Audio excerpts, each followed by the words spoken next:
Olá pessoal, sou o professor de Química de vocês, mais uma vez, como havia prometido, dando continuidade aos nossos estudos, falando aqui sobre tabela periódica. E de cara eu já mostro para vocês a tabela periódica atual. A tabela periódica, pessoal, é uma ferramenta de consulta. Já falo logo para vocês de cara que a tabela periódica é uma ferramenta de consulta. A gente não precisa decorar ela. Eu não preciso fazer aquelas frasezinhas.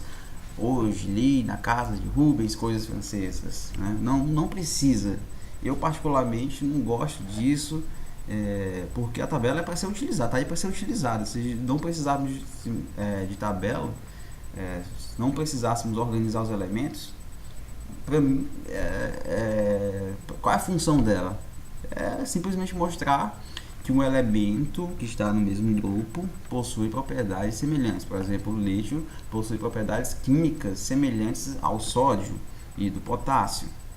É claro que vão variar algumas propriedades, pequenas propriedades, mas a modo geral eles reagem de maneira semelhante. Por exemplo, o lítio forma cátions do tipo Li+, o sódio também, o potássio CK+, também. Então, eles possuem propriedades semelhantes. Bem, a tabela periódica ela é organizada em 18 grupos ou famílias, e 7 períodos, tá? Esses 7 períodos aqui não é à toa, tá? Eles são organizados de acordo com a camada de valência. A camada de valência é a camada K, ou seja, a camada mais externa de um elemento ocupada por elétrons é a camada K, então ele deve estar no primeiro período. No caso, a camada K ela só possui um subnível, que é o subnível S, e o subnível S só tem capacidade para armazenar até 2 elétrons. Então, nós só teríamos 2 elementos no primeiro, né, no primeira camada, ou seja, o elemento que tem apenas um elétron e o segundo elemento, o elemento que possui até 2 elétrons na camada K.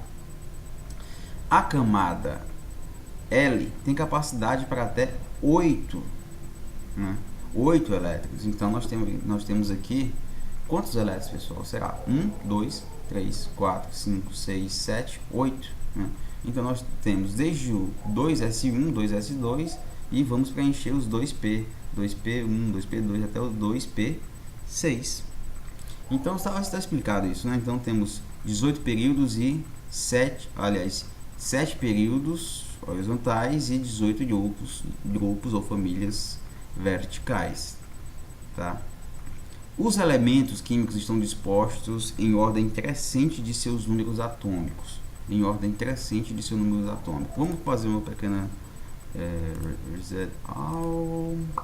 Mostra aqui. Beleza, vamos construir aqui nosso primeiro. O que é número atômico? Número atômico é o número de prótons do núcleo. Então, se eu tenho um próton no núcleo, eu tenho o número atômico 1. E o primeiro elemento que tem essas características é o hidrogênio, né? Nós temos aí que o hidrogênio ele pode ser considerado como um íon, né? O íon H+. Ou seja, ele tem excesso de carga positiva, porque cada próton tem a carga de +1. Então ele precisa de um elétron. Onde é que esse elétron vai ficar, pessoal? Onde é que esse elétron vai ficar? Vai ser na camada mais próxima do núcleo, no caso a camada K. E se eu tiver mais um próton? Olha, se eu tiver mais um próton, eu tinha 1. Ganhei 1, ficou com 2. Acertei. Olha aí. Se ele tem 2 prótons no núcleo, ele tem um número atômico igual a 2. E uma massa de 2. Lembrando que massa atômica é igual ao número de prótons mais o número de nêutrons. Pessoal, esse elemento aqui ele não está estável, né? Por quê?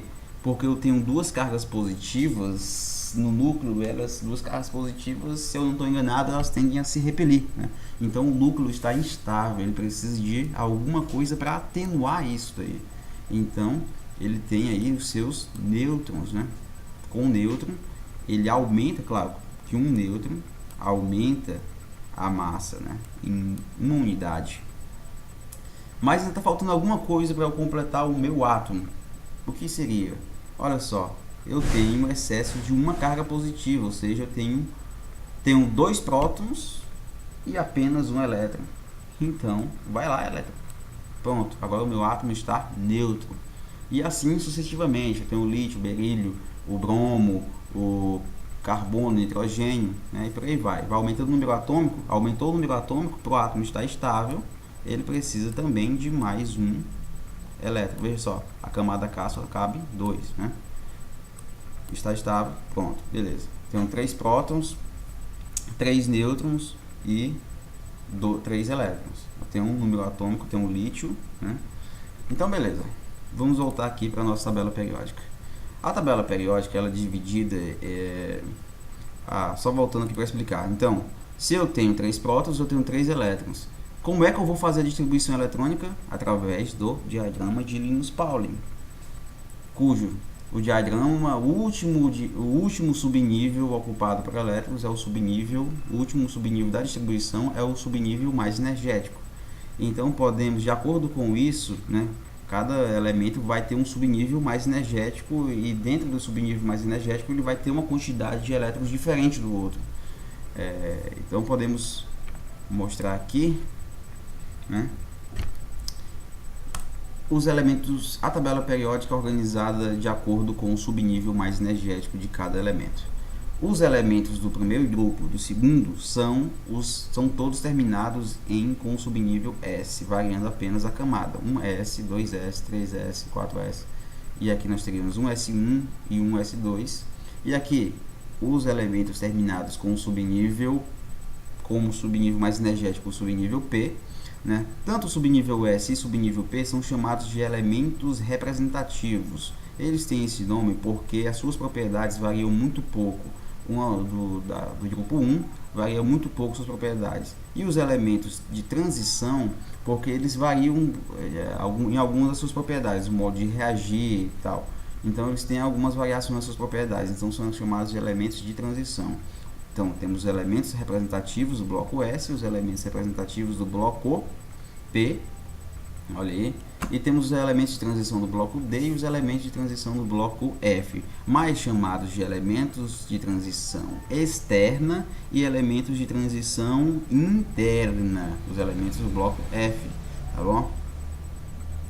Cada elemento possui um símbolo, né, pessoal? E esses símbolos não derivam no português, eles derivam da sua linguagem original, de qual o cientista lá descobriu o elemento químico, deu um nome para ele, esse nome era em latim, e a sua abreviação, que na verdade é o símbolo, né, deriva dessa linguagem.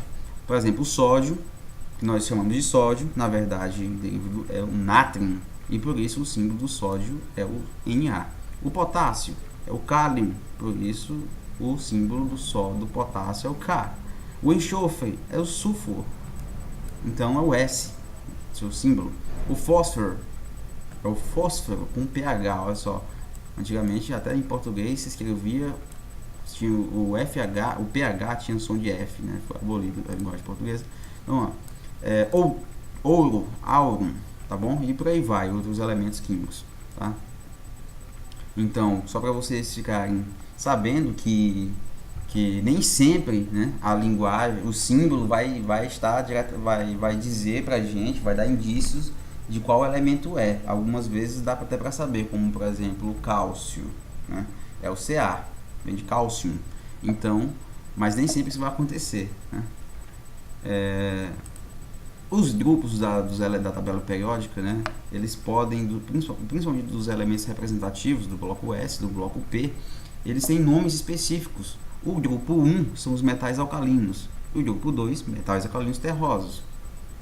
O grupo 13, 14 e 15 são derivados do elemento com o menor número atômico que pertence. Por exemplo, o boro, o carbono e o nitrogênio. Aqui nós temos o grupo do boro, grupo do carbono e grupo do nitrogênio. Já o grupo 16 e 17 são os calcogênios e halogênios, respectivamente. E no final da tabela periódica, o último grupo, o grupo 18, são os gases nobres, tá?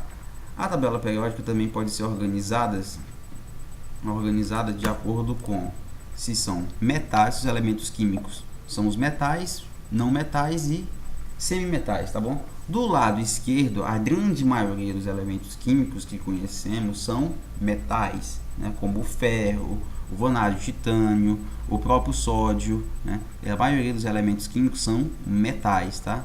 E uma pequena parcela lá no canto mais superior à direita da tabela periódica, eles são os não metais. E fazendo uma divisão aqui, nós temos os semimetais. Os semimetais são os elementos que possuem propriedades intermediárias entre os não metais e os metais. Vamos ver algumas dessas propriedades, pessoal. Olha lá, os metais. Eles são eletropositivos. Eletropositividade é uma característica, uma propriedade periódica que nós vamos ver mais a fundo posteriormente, que são tendência a formar cátions, tá bom?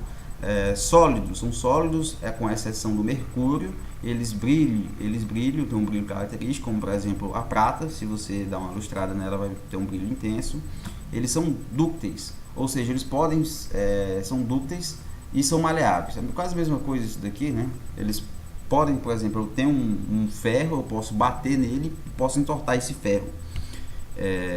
São bons condutores de calor e eletricidade, que dirá, na maioria das nossas panelas, né, nossos utensílios de lá, são feitos de metais, porque conduzem bem o calor, né, e conduzem também a eletricidade para as fiações das nossas casas. Os ametais ou não metais, eles são quebradiços, são eletronegativos, são tendências a formar ânions, ou seja, elementos com carga negativa, são quebradiços, como por exemplo grafite, da ponta de grafite ou do lápis de vocês, né? Se você colocar muita força, carbono, aquilo dali, né? Ele vai quebrar. Eles são opacos, formam compostos covalentes moleculares, são péssimos condutores de calor e eletricidade. E aqui ele vai falar dos gases nobres e algumas propriedades. Para encerrar aí para vocês, vou mostrar aqui um videozinho que ele mostra alguns experimentos, né, para provar aquilo que a gente falou. Olha só, ele tem ele tem o ouro, o titânio, o ferro, o cromo, o prata e o alumínio. Aí ele vai fazer alguma dessas coisas, vai testar se são realmente conduzem eletricidade. Olha só, conduziu bem a eletricidade porque acendeu a lâmpada, prestem atenção. O ouro também acendeu. Agora ele vai tentar testar o cromo, o titânio. Será se o ferro ele é maleável? Olha aí, entortou ele, né? Olha aí. E o alumínio conduz também? Olha aí, a plaquinha de alumínio que nós temos em casa, né? Conduz bem a eletricidade. E os outros metais, pessoal? Carbono, nitrogênio, oxigênio, fósforo, enxofre. Olha aí o enxofre. Será que ele vai conduzir bem a eletricidade? Não conduz. O selênio também não conduz eletricidade. Olha aí o carbono. É quebradiço. Tá bom?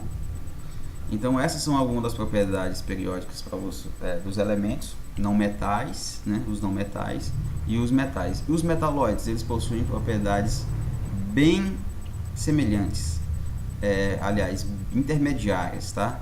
Entre os metais e os não metais. Então esse foi o vídeo, pessoal. Até a próxima aula.